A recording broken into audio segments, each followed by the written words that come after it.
Fechando com as questões para simplificação e fixação do conteúdo. Eu peguei questões de concurso de nível superior, só para mostrar para vocês que a matemática financeira não vai complicar mais para diferentes graus de ensino. Algumas aplicações específicas, como precificação de títulos, de opções, de ações, vão ter alguns elementos a mais e podem usar até algumas outras ferramentas matemáticas. Só que a relação de porcentagem e fatores vai cobrir todas as relações básicas de matemática financeira, inclusive aquelas que são solicitadas para nível superior. Então, o primeiro passo, que a gente viu lá também na aula inicial, que seria a matriz de problemas, é esquematizar a questão, saber o que ela está pedindo. Um indivíduo deixa de pagar um título no valor de R$ 2.000. Esse camarada é um tomador, como a gente viu no começo da aula, atrasando o pagamento em 3 meses. A taxa de juros a juros simples é de 35% ao ano e a questão pede o valor que ele vai pagar quando for resolver essa dívida. Esquematizando. A questão não fala qual é o capital, mas a gente deduz que ao deixar de pagar um título no valor de 2.000, esse foi o valor que ele captou. Então é o valor inicial. Ele atrasou o pagamento em 3 meses, então esse é o período que vai cobrir a diferença do capital com o montante. E a taxa de juros, aqui a questão explicita, que foi de 35% ao ano. E ela pede o valor que ele vai pagar quando resolver essa pendenga. Então a questão pede um montante. Mas antes de aplicar a fórmula do montante, que a gente aprendeu lá atrás, a gente tem que converter essa taxa anual para a sua taxa equivalente mensal. Lembrando da nossa dica 1, não comparar maçãs com bananas. E já adiantando o assunto da próxima aula, a taxa equivalente anual de 35%, a taxa equivalente mensal, é o 35 dividido por 12. Fragmentando a questão, como a gente viu na última aula também, 35 dividido por 12 é equivalente a 36 dividido por 12 menos 1, já que 36 menos 1 é igual a 35. 12 vezes 13 é 36, então eu tenho a primeira parte da resposta. E eu teria que dividir 1 sobre 12 para chegar na taxa equivalente mensal. Só que aqui eu vou lhe ensinar uma malandragem, que eu já apresentei também quando falei de matriz de problemas. Que quando a questão é de múltipla escolha, ela pode me trazer a resposta a partir das alternativas. Eu vou desenrolar a fórmula só com esse 3%, sem usar essa outra parte da solução. Mas sabendo que a taxa real é um pouco menor que 3%, o que vai ajudar a gente a chegar na resposta. Em juros simples, o montante é igual a capital vezes o fator acumulado simples, com I vezes N. Utilizando a taxa aproximada de 3% multiplicada por 3, e já transformando essa taxa em fator, o resultado vai ser 2.000 multiplicado por 1,09. Isso é equivalente a multiplicar o 2.000 pelo 1 e somar o 2.000 multiplicado por 0,09. Fazendo essa conta, eu chego no valor de 2.180. Observando as alternativas, o valor mais próximo da taxa, que não é a taxa real, a taxa superior à taxa equivalente de 35% ao ano mensal, é essa letra C. Então, com alto grau de certeza, essa letra C é a resposta.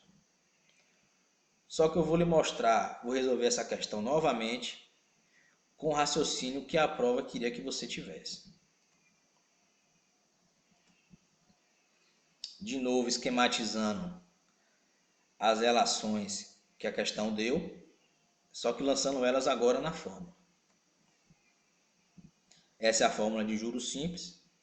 E o montante vai ser o resultado da multiplicação de 2.000 por 1 mais 35% dividido por 12 vezes 3.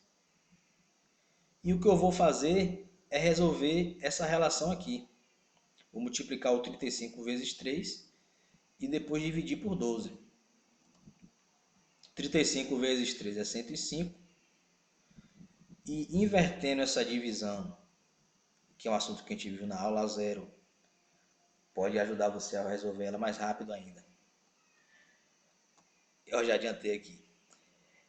Eu quero saber qual é o número multiplicado por 12 vai ser igual a 105. Pensando em 12 vezes 10, que dá 120, é um valor maior que 105. Então minha resposta é um valor menor. 120 menos 12, que seria 12 vezes 9, é 108, que é um valor também acima de 105. Pensar em 12 vezes 2, que é igual a 24, e diminuir de 12 vezes 10, eu vou chegar em 96, que é o valor mais próximo do múltiplo de 12, de 105, que é equivalente a 12 vezes 8. Diminuindo o resultado de 105, eu vou chegar a 9, que é o valor que falta para chegar no valor exato da divisão. E aqui, pelo mesmo raciocínio, eu vou chegar em 12 vezes 0,7, que é 8,4, o valor mais próximo de 9, mais abaixo dele. Ainda vai ter um resto de 0,6. Diminuindo mais uma casa decimal e multiplicando por 12, eu vou achar que 12 vezes 0,05 é igual exatamente a 0,6. Então, o valor exato de 105 vezes 12, dividido por 12 é o mesmo que 12 vezes 8,75, que é o resultado da divisão. Então, eu volto para a fórmula, sabendo qual é o valor, sabendo que esse valor é em porcentagem. Então, eu somo o 8,75%, transformado em fator ao 1, e o montante vai ser igual a 2.000 vezes 1,0875, como na resolução anterior. Isso é equivalente a 2.000 vezes o 1, que é 2.000 próprio, mais 2.000 vezes 0,0875, que é o resultado exato da letra C, que a gente chegou naquela manha que eu apresentei na resolução anterior. Mais uma questão. Essa é uma questão do Banco Central. O Banco Central vai cobrar um assunto mais difícil que o Banco do Brasil, o Banco do Nordeste. Pois vamos ver. A questão fala de um investidor. Então esse camarada aqui é um poupador. Ele poupou parte do consumo dele, deixou de consumir uma parte. Nesse caso, 20 mil reais em um CDB, com vencimento para 3 meses depois, a uma taxa composta de 4%. Então aqui o regime de capitalização é composto. E ele pede o valor de resgate da operação. Então, esquematizando a questão, notando que existe aqui uma observação. A questão pede para considerar 4 casas decimais. Então, a aplicação é o capital, foi o valor que o cara gastou no momento para aplicar nesse CDB. Ele antecipou o custo para depois ter o benefício. Sendo que ele fez esse investimento por 3 meses, a uma taxa de 4%. E depois de 3 meses ele resgatou. O valor do resgate é o M, é o montante que o camarada teve com essa aplicação. Aplicando a fórmula de juros compostos, juros sobre juros, o 20 mil, que é o capital, vai ser multiplicado pelo fator acumulado de 0,04 para 3 períodos, ou 20 mil vezes 1,04 3 vezes. Na próxima questão eu vou resolver aqui para mostrar para vocês como faria isso, mas eu já vou introduzir um macete que eu criei, que seria da próxima aula, mas que vai nos ajudar a chegar nessa resposta mais facilmente. E o macete é esse aqui. I1 mais I2 vai ser igual ao I1 mais o I2. Lembrando que se fosse a juros simples, aqui já era a resposta. Só que como eu estou acumulando, o juros composto vai ser maior que o juros simples. O resultado acumulado, o fator acumulado. Que é essa relação do I1 vezes o I2 em porcentagem. O I é 0,044%. Então, operacionalizando essa fórmula, eu vou chegar na solução de 4 mais 4 vezes 0,04, o 4% em fator.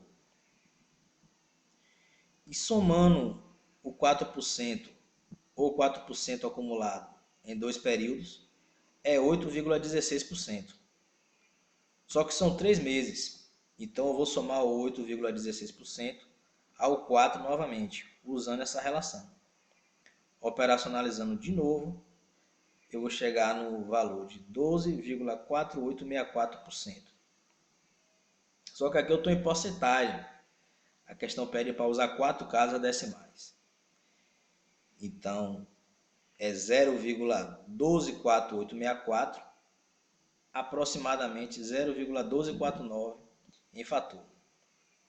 Esse é o resultado dessa multiplicação de 1,04, 3 vezes. Por isso que eu falei que, sabendo a resposta do fator, já tem mais de 70% da resposta da questão.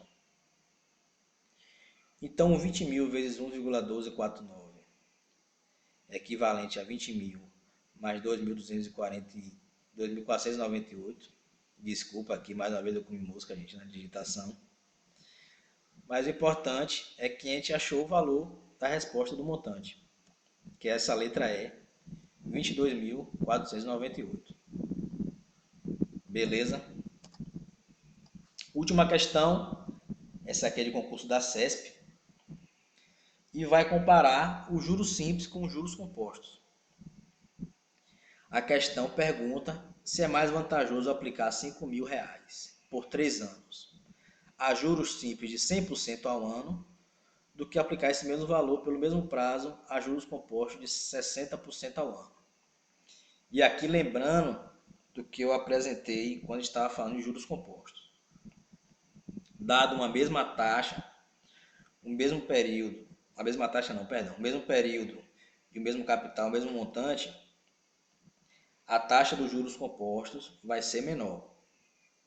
Só que nesse caso, será que compensa aplicar uma taxa que oferece 100% a juros simples? Ou seja, cada ano eu vou dobrar meu capital do que uma taxa de 60% ao ano? O que a questão me pede é o seguinte, é comparar o fator dos juros simples com os juros compostos, já que o capital é o mesmo e o período também. Então, eu quero saber se essa taxa de juros simples é maior do que a taxa dos juros compostos, o fator acumulado. Operacionalizando isso com os dados que foram apresentados na questão, a taxa de juros simples acumulada foi de 1 mais 3, que é 4, e a de juros compostos é 1,6 elevado ao cubo, elevado a 3. E aqui tem 2 jeitos de resolver a questão. A primeira é o chuveirinho, que é multiplicar 1,6 3 vezes. No ano 1, o rendimento foi de 1,6, abaixo dos 100% do rendimento dos juros simples, para o primeiro ano. Já no ano 2, o rendimento é 1,6 vezes 1,6. E o que é o chuveirinho? É eu multiplicar 1,6 vezes o 1, que é o próprio 1,6, e depois o 1,6 vezes 0,6. Eu fragmentei essa multiplicação. O resultado do ano 2 é 1,6 mais 0,96. ou 2,56. Já no ano 2, o rendimento já superou o rendimento do juros simples. Mas vamos continuar. No ano 3, eu vou multiplicar o 1,6 pelo resultado do ano 2, que foi 2,56. De novo fazendo um chuveirinho, eu vou chegar no resultado de 4,096. Então aqui eu já tenho a resposta da questão. Não compensa investir no juros simples, mesmo essa taxa significativa. Só que você fazer isso aqui vai induzir a um erro, vai induzir a perda de tempo, e a gente pode usar o pulo do gato, que eu apresentei na questão anterior, que é essa relação aqui, do I1 mais I2, sendo que nesse caso o I é o mesmo, é 60%. Como seria essa conta para o ano 2? 60 mais 60, mais 60 novamente, vezes o 60 em fator, 60 mais 60, 120, e eu teria que multiplicar o 60 vezes 0,6, não 1,6 vezes 0,6. O que vai me dar no ano 2 os 156%, porque aqui eu estou tendo resultado em porcentagem, não em fator, que o resultado do chuveirinho já vai vir em fator. Para o ano 3, eu vou somar o resultado do ano 2 mais 60 novamente. 156 mais 60, mais o 156 vezes o 60% de fator. É 216 mais 156 vezes 0,6. Eu ainda fragmentei essa conta. Eu multipliquei 150 vezes 0,6 primeiro e depois o 6,06 para facilitar a conta em comparação a essa conta aqui. E o resultado é 216 vezes 90, que é o 15 vezes 6, mais 3,6, que é 0,6,6. O resultado é o mesmo, só que o operacional para chegar no resultado eu acho mais fácil. Lembrando que como está em porcentagem, eu vou somar mais 100%, vou dividir aqui por 100 para achar o valor em fator e somar com 1, que vai chegar no mesmo valor. O 4 é superior a 4,096? Não. Então não é vantajoso aplicar os 5.000 a juros simples, mesmo essa taxa exorbitante, porque o fator acumulado dos juros compostos vai ser maior. Beleza, galera?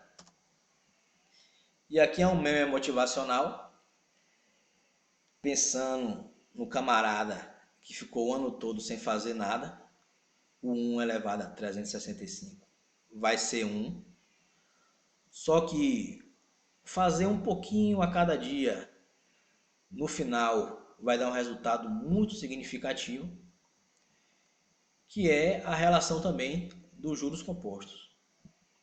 É a fórmula da riqueza, como eu falei na explicação da fundamentação matemática. E aqui foi um rapaz, depois dessa aula, já viu que o juros simples é uma coisa interessante. Quando passa por juros compostos, já começa a abrir a boca. Aqui já é a capitalização diária, que a gente não vai estar lidando, mas é um assunto dentro da matemática financeira também. E aqui chega o olho brilhou quando ele vê a captação contínua, que é ofertada em alguns produtos, mas basicamente é o que? A comparação dos juros simples com os juros compostos. Beleza? Vamos em frente, vai dar tudo certo. Essa aprovação é nossa. Não desista. Vamos.